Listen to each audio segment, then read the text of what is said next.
Today is day 28, and I have some sort of like renewed energy about myself today. I don't know what it is. The combination of all these things just kind of working together, like no social media, working out twice a day, drinking a gallon of water, reading 10 pages from a book, no corn, semen retention. I have had kind of just really started to lock in now. And the version of myself that's coming now, oh man, I'm so in love with him. I'm so in love with him. I'm so in love with self. This spiritual connection that's developing as well is just like, it's like, you kind of realize that you can release all of these things that you've been holding on to. You felt like you need to be a provider. You got to be a chief. You got to show up. You got to be masculine. You got to be ready to take on the challenges of the world. But you're not walking alone. And that's the most important piece, is that all of these things that you do, the actions that you put out into the world, we are all connected, in the spiritual world. You're not just a body experiencing these spiritual things. You are a spiritual being who happens to experience some of these human things, right? And as you start to realize that, it's freeing. It's liberating.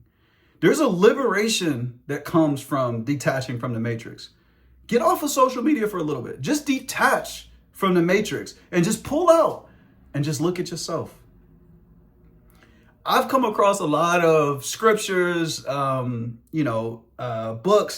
that I've been reading. I'm going to share some of these things with you because you're here and you deserve to hear this. You deserve to hear this. This isn't just a journey for me. This is a journey for how I might show up better in the world as an individual, as a good steward of the time that I have here in this physical world, this physical manifestation of self. How might I be the best version of self so that I can show up and have the impact on the world that I'm meant to have? How might I chase this aspect of purpose and of fulfillment and being cognizant of the role that I play in this spiritual world? So I'm going to give you a few things. I've been doing a devotional through the Bible app, and one thing kind of spoke to me. Of course, I'm going through my own internal struggle, and it said this: one of the most beautiful things about God is that he redeems what is broken and transforms it into something whole. So no matter who you were before, the prior version of self, you have the capacity to change.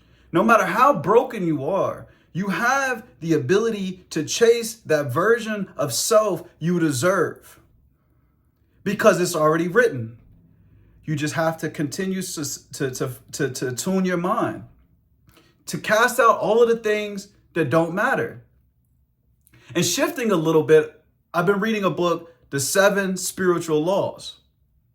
And I believe it's the third law is the law of detachment.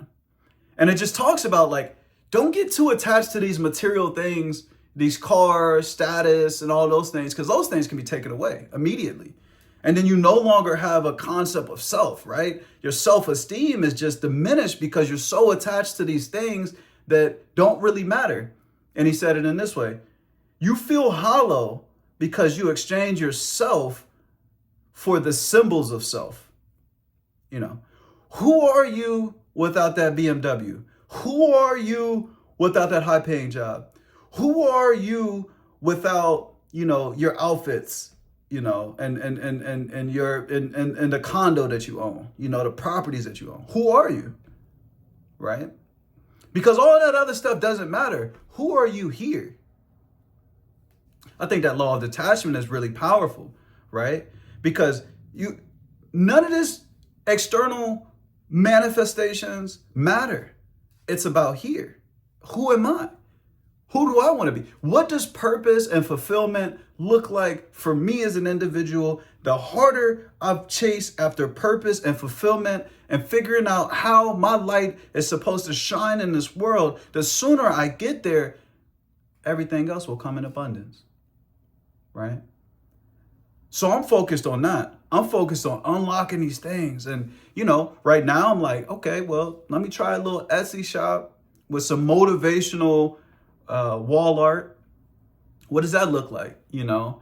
Finding opportunities to volunteer and to use my skills for like civic engagement. And that's the one I'm like, okay, now, you've been working in technology for 10 years and now you took some time away from mindless scrolling and to understand who you are on the inside. And you ask some questions like, oh, maybe I should volunteer more.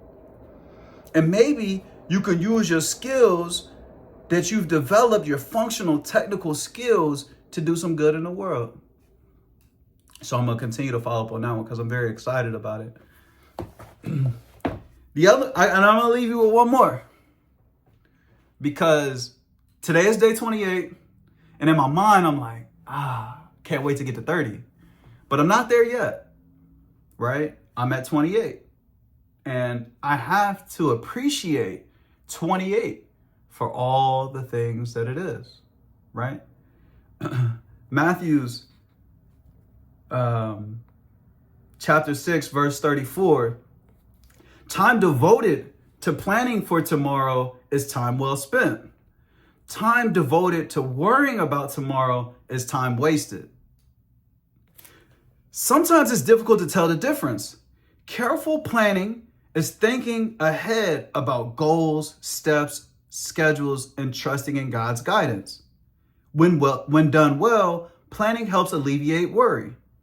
Worrying, by contrast, consumes us with anxiety and makes it difficult for us to trust God. Worriers let their obsession with plans and outcomes interfere with their relationship with God. Don't let worries about tomorrow affect your relationship with God today.